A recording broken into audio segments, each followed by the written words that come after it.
Je vais vous demander une petite faveur aujourd'hui. On reprendra l'Alléluia après, particulièrement aujourd'hui puisque je célèbre les 38 ans d'ordination, donc un vrai jeune homme. Et pouvez-vous lever les mains? Je sollicite votre bénédiction. Merci. Levez donc les mains pour me bénir, sinon ça ne marchera pas.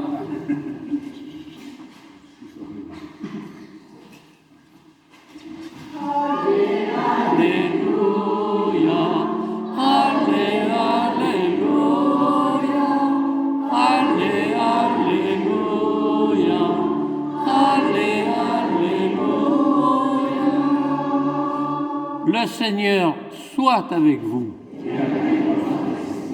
Bonne nouvelle de Jésus-Christ selon saint Matthieu. En ce temps-là, Jésus disait cette parabole à ses disciples.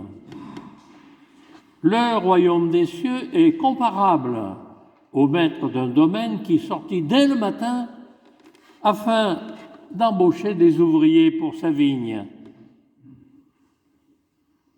Il se mit d'accord avec eux sur le salaire de la journée, 1 denier, c'est-à-dire 1 pièce d'argent, et il les envoya à sa vigne.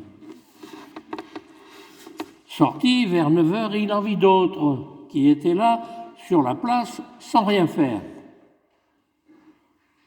À ceux-là, il dit: allez à ma vigne vous aussi, et je vous donnerai ce qui est juste. Ils y allèrent. Il sortit de nouveau vers midi, puis vers 3 heures, et fit de même.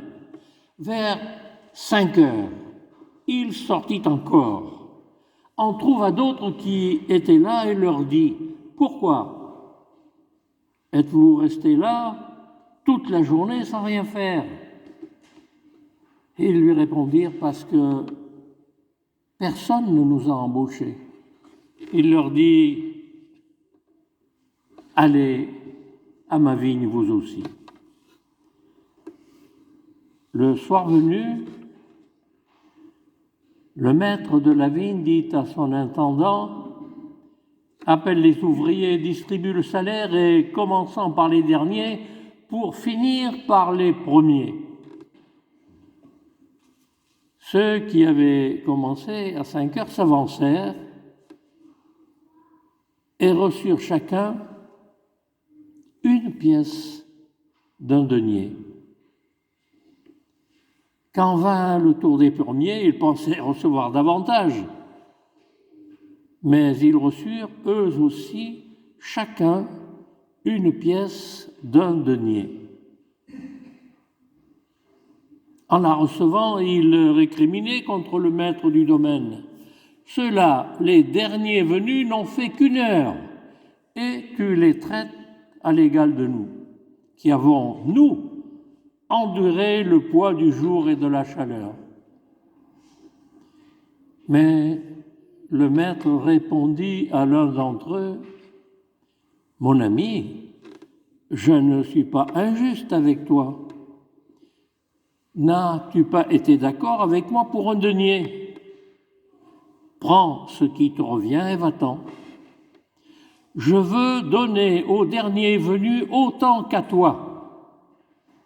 Et n'ai-je pas le droit de faire ce que je veux de mes biens? Ou alors, ton regard est-il mauvais parce que moi, je suis bon? C'est ainsi que les derniers seront premiers et les premiers seront derniers. Acclamons la parole de Dieu. Louange à toi, Seigneur Jésus.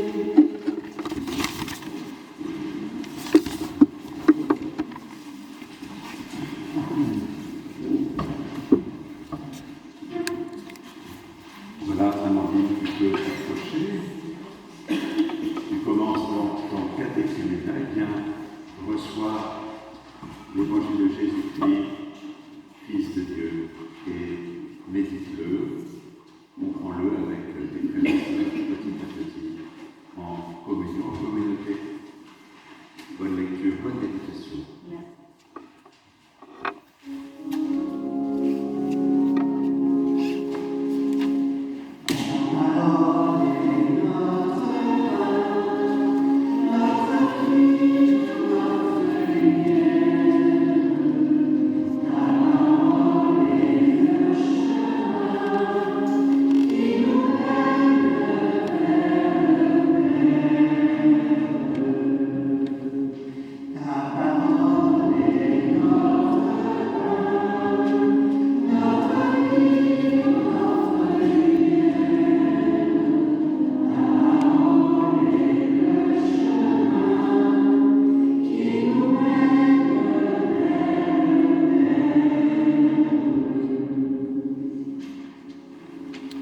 Frères et sœurs, comment puis-je commenter la parole après ce que nous venons de vivre? Je vous disais que 38 ans d'ordination, c'était une chose, mais c'est la même chose que pour Amandine qui commence aujourd'hui. Le Seigneur nous envoie et le reste vient après. Alors peut-être pour passer aux choses sérieuses, juste un petit préambule, si vous le permettez, reprenant le texte de dimanche dernier. Combien de fois faut-il pardonner? Une question à laquelle Sainte Bakita, cette esclave, avait très largement répondu, nous éclairant peut-être sur ce que nous-mêmes avions à faire.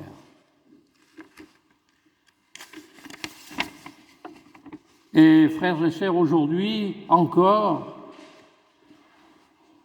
c'est malgré tout une habitude et un peu fatigante des fois quand même. Jésus renverse nos logiques de vie. Ces vignerons qui ont bossé des heures se sentent frustrés de voir que ceux qui, eux, n'ont bossé qu'une heure reçoivent le même salaire qu'eux. Alors nous, avec Jacques, logique syndicaliste, et vous aussi peut-être, on ne va pas s'appeler, peut-être que ceux qui ont râlé, il y en a un qui s'appelait Krasuki et l'autre Edmond-Maire, on ne sait pas trop quoi. Alors nous, logique syndicaliste et habitants de la Terre, on s'étonne un peu quand même. C'est un peu fatigant de voir à quel point Jésus fait presque tout à l'envers et vient chaque fois bouleverser notre logique humaine et de mémoire ce petit rappel pour voir que ce n'est pas la première fois que ça lui arrive, parce qu'il y en a plein de fois. Récemment, voilà qu'en pleine synagogue, il guérit une main paralysée de plus un jour de Shabbat. Une autre fois, il dort dans la barque. Il attend d'être réveillé pour calmer les peurs bien légitimes de ses apôtres. Une autre fois encore, pire peut-être, le voilà qui répond à la prière de cette Cananéenne qui demande la guérison de sa fille et à l'encontre de toute la tradition du moment, découvrant ainsi que le don de Dieu n'est pas réservé à ceux qui sont avertis et tenants de la loi. Encore, il nous dit comment un père se réjouit du retour de son fils alors qu'il est parti pour faire la grande vie et dilapider son héritage. Mais on ne le dit pas très fort, avec des filles. Et j'en passe et des meilleurs. Bref, il y a de quoi y perdre son latin et son hébreu. Et moi,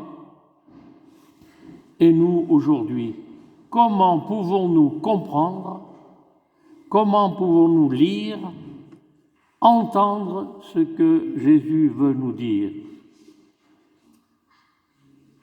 Jésus regarde-t-il nos mérites, nos actes, notre vie, avec le regard d'un juge?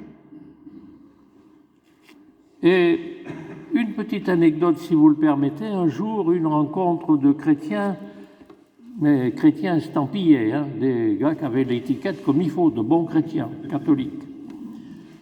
À table, nous étions en train de déjeuner et suite à un fait divers horrible, et hélas, il y en a encore aujourd'hui, l'un des convives nous dit « Moi, c'est clair, ce mec, il mérite la mort. »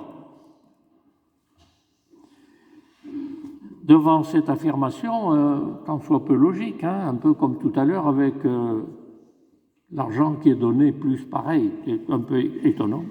J'ose dire à cet homme, j'ai dit, et si ce coupable était ton fils, est-ce que tu voterais la mise à mort? Ah, il me dit non.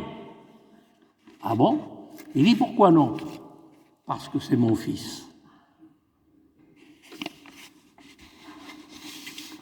Alors, frères et sœurs, aujourd'hui encore, Jésus nous bouleverse par ce regard différent qu'il porte sur nos vies d'hommes et de femmes de ce temps. Tout à l'heure, nous nous approcherons du mystère du don du corps du Christ. Christ vainqueur et souffrant, qui nous donne sa vie. Seigneur, dirons-nous, je ne suis pas digne de te recevoir. Donc, je n'ai commencé peut-être qu'à bosser à 5 heures. Oui, je ne suis pas digne de te recevoir, mais dis seulement une parole et je serai guéri. Jésus, maintenant, ne nous dit pas ce qu'il faut faire. Il nous montre ce que lui peut faire au nom de l'amour du Père qui nous l'a confié. Et juste, je reprendrai pour allonger un peu, parce que c'était un peu court, j'avais cœur que vous alliez un peu vite, donc je gardais un peu plus. Quand vous avez reçu la parole de Dieu que nous vous faisons entendre, vous l'avez accueillie pour ce qu'elle est réellement, non pas une parole d'homme, mais la parole de Dieu qui est à l'œuvre en vous, qui est à l'œuvre en nous, les croyants. Bref, frères et sœurs, notre question reste la même. Que me dit cette parole? À quoi m'ouvre-t-elle? Et surtout, essayez de comprendre ce que nous dit le Christ, qui ne cesse de nous prendre à rebousse-poil. C'est pour ça, ce matin, j'avais un peu taillé ma barbe, parce que j'ai dit, ça fera moins de prise pour lui. Et il nous oblige chaque fois à réfléchir à ce qu'il attend de nous. Nous voudrions, nous, être logiques, appuyés sur notre raison. Je ne parlerai pas aux syndicalistes Krasuki ou Edmond Maire ou Jacques Bonnet ou Eddy Lepreux. Nous voudrions être logiques, appuyés sur notre raison, voire notre prudence, car réellement, je ne sais pas si c'est votre avis, mais je trouve que le Seigneur nous pousse dans nos retranchements et qu'il renverse toutes nos prudentes certitudes et tous nos prudents raisonnements. Mais c'est la question que se posera Amandine et qu'elle se pose déjà sûrement. Est-ce que ça n'est pas là le cœur de notre foi? Ces renversements que Jésus nous impose, non pas par force de loi, mais par force d'amour. Et là, je ne fais que rejoindre les prédications dominicales de tous les jours où le Père Denis nous dit que c'est l'amour qui mène, c'est l'amour qui conduit, c'est l'amour qui nous dit. Alors, frères et sœurs, nous pensons logique, raison. Le Seigneur lui répond amour sans mesure. Le Seigneur répond amour sans mesure.